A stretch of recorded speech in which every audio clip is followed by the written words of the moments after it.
Life beyond अर्थ और हमारे space में आखिर जीवन की क्या संभावनाएं हैं, इसको लेकर समूची दुनिया के ही स्पेस साइंटिस्ट नए नए स्पेस प्रोग्राम को लॉन्च कर रहे हैं। दोस्तों, यह एक ऐसा फील्ड है जहां पे वैज्ञानिकों का यह दावा है कि लाइफ यानी जीवन पृथ्वी के अलावा भी कई सारे ग्रहों में पाई जा सकती है और इसी को स्टडी करने के लिए इसे एस्ट्रोबायोलॉजी ब्रह्मांड में जीवन की खोज करने के लिए यह एक साइंस है जिसे एस्ट्रोबायोलॉजी के रूप में वर्गीकृत किया गया है। तो दोस्तों, आज के इस वीडियो में हम life beyond earth and space के बारे में कुछ महत्वपूर्ण तथ्यों के बारे में बात करेंगे, वही जो समूचे दुनिया भर के नासा, इसरो और यूरोपीय स्पेस एजेंसी के जो भी मिशनरी प्रोग्राम्स हैं उनके बारे में भी बात करेंगे कि आखिर लाइफ बियॉन्ड अर्थ और स्पेस में अब तक क्या क्या हुआ और भविष्य में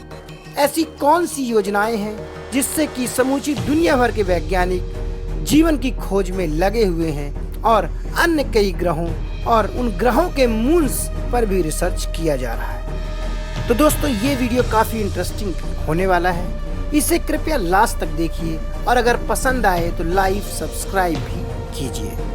आपके सब्सक्रिप्शन की हमें बहुत ज़रूरत है क्योंकि एक सब्सक्रिप्शन ही हमें और मोटिवेट करता है कि हम साइंस टेक्नोलॉजी के जगत में जो भी इनोवेटिव रिसर्च हो रहे हैं उससे आपको अवगत करवाएं। तो आइए आज के स्पेशल एपिसोड की शुरुआत कर देते हैं। Life beyond earth and space. आप अक्सर ऐसे सवाल अपने मन में या किसी दूसरे से पूछते होंगे कि क्या पृथ्वी के अलावा किसी अन्य ग्रह में या किसी चंद्रमा में जीवन की मौजूदगी है? तो आपको वैज्ञानिक आत्मविश्वास से भरा जवाब देंगे कि जी हाँ, जीवन पृथ्वी के अलावा भी अन्य ग्रहों में मौजूद हो सकता है। और यही एक भावना है जो कि काफ़ी इंटरेस्टिंग है और सबको अपना ध्यान आकर्षित करने के लिए मजबूर कर देती है। मानव साइंटिफिक हिस्ट्री का इतिहास बहुत पुराना नहीं है। पिछले करीब 300-400 सालों में विज्ञान ने नए नए इनोवेशंस और ब्रेक थ्रूज देखे हैं। अगर हम बात करें गैलीलियो से लेकर अल्बर्ट आइंस्टाइन और स्टीफन हॉकिंस, वही आज के दुनिया भर के महत्वपूर्ण वैज्ञानिकों की, जिसने हबल टेलीस्कोप से लेकर के सबसे strong telescope James Webb space telescope को स्पेस में स्थापित कर दिया और जेम्स वेब टेलीस्कोप आए दिन नई नई एक्स्ट्रा ऑर्डिनरी खोज करता चला जा रहा है। और यह जेम्स वेब स्पेस टेलीस्कोप ही हमारी दुनिया का सबसे एडवांस टेलीस्कोप है और विज्ञान के क्षेत्र में अपने आप में एक अभूतपूर्व कामयाबी माना जा रहा है। इसी बीच भारत ने भी अपना सबसे विजनरी मिशन चंद्रयान 3 को लॉन्च कर दिया है और यह चंद्रमा में भी जीवन के पता लगाने के अलावा वहाँ के मिनरल्स और वहाँ के एनवायरनमेंट के बारे में पता लगाएगा। हालांकि वैज्ञानिकों ने अभी तक पृथ्वी के अलावा किसी अन्य ग्रह पर जीवन को कोई ठोस सबूत तो नहीं दिए हैं, लेकिन वहाँ पे पानी की मौजूदगी, पानी जो कि बर्फ के रूप में मौजूद है, ऐसे कई सारे सबूत प्रस्तुत किए हैं। इसी बीच सबसे बड़ा सवाल यही बनता है कि क्या पृथ्वी के परे भी कहीं जीवन मौजूद है? इसके अलावा हमारे पास वास्तव में जीवन की यानी लाइफ की कोई सार्वभौमिक यानी यूनिवर्सल रूप से कोई क्लासिफिकेशन, एक डेफिनेशन भी मौजूद नहीं है। जैसा कहा गया है कि हमें शायद इसकी आवश्यकता ही नहीं होगी। हमें केवल बाहरी यानी ग्रह के वातावरण के जीवन से स्पष्ट संकेत मिलते हैं कि यहाँ पे जीवन की संभावना हो सकती है, यानी वहाँ पे नेचर पनप सकता है। और अगर हमारे पास कोई जीवन के ठोस सबूत नहीं मिले हैं तो इसका यह भी मतलब कतई नहीं लगाया जा सकता कि हमारा ब्रह्मांड निर्जीव है, यानी ब्रह्मांड में पृथ्वी के अलावा किसी और ग्रह में जीवन की मौजूदगी नहीं हो सकती है।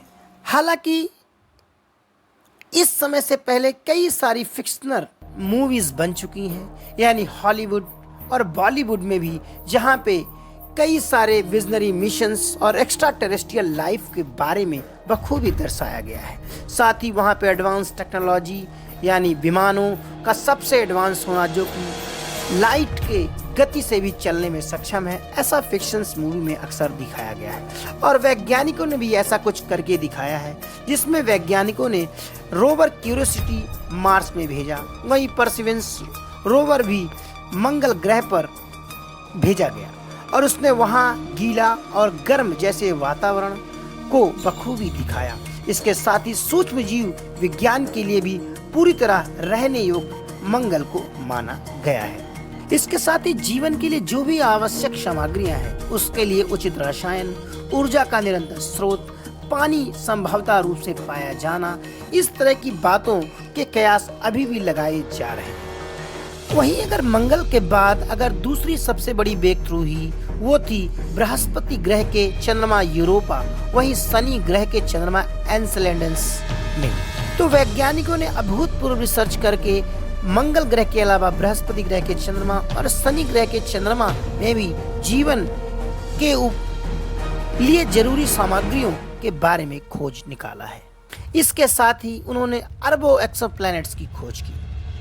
एस्टेरॉइड्स में भी उन्होंने काफ़ी अभूतपूर्व रिसर्च की और कई सारे एस्टेरॉइड्स के सैंपल भी पृथ्वी आए और उनमें जीवन की उत्पत्ति के जैसे कुछ जरूरी सामग्रियों यानी मिनरल्स और मेटल्स की खोज की गई। इसके साथ ही वैज्ञानिकों ने स्पेस के साउंड को भी खोज निकाला, यानी स्पेस में जो हम की ध्वनि है इसको भी हाल ही में वैज्ञानिकों ने डिकोड कर लिया। इस बात पर वैज्ञानिक लगातार 1990s के दशक से ही रिसर्च किए जा रहे हैं कि हमारे सौर मंडल में के आगे भी कई ग्रहों और चंद्रमाओं में जीवन मौजूद हो सकता है। और इसी कड़ी में वैज्ञानिकों ने Kepler space telescope, transiting exoplanet space telescope, Hubble telescope और सबसे एडवांस नासा ने जो टेलीस्कोप भेजा है वह जेम्स वेब टेलीस्कोप, जो कि 2021 में लॉन्च किया गया और उसने कई सारे एक्स्ट्राऑर्डिनरी रिसर्च कर वैज्ञानिकों को अद्भुत भी कर दिया। जेम्स वेब टेलीस्कोप भविष्य में इसी तरह के अंतरिक्षयान हमारे वातावरण से संकेत भी दे सकता है। इसमें जो ऑक्सीजन, कार्बन डाइऑक्साइड और मीथेन की संभावनाओं को भी जेम्स वेब टेलीस्कोप तलाश रहा है। इसके साथ ही जेम्स वेब टेलीस्कोप कई सारे एक्सोप्लैनेट्स को भी खोज चुका है जिसमें जीवन की संभावनाओं को भी वह तलाश रहा है। वहीं जीवन के लिए जो भी आवश्यक मटेरियल्स हैं वह भी कुछ एक्सोप्लैनेट्स में जेम्स वेब टेलीस्कोप ने खोज कर life beyond earth and space के बारे में एक एक्स्ट्राऑर्डिनरी और breakthrough path breaking research समूची दुनिया के सामने ही स्पष्ट कर दिया है। दोस्तों, इस वीडियो में इतना ही। हम इसके आगे की कड़ी अगले वीडियो के भाग में बनाएंगे और उसे भी देखना मत भूलिए। जुड़े रहिए हमारे चैनल एनवर्ल्ड और शोध एनवर्ल्ड के साथ और हमारे चैनल को सब्सक्राइब, ज्वाइन और शेयर जरूर करें। नमस्कार।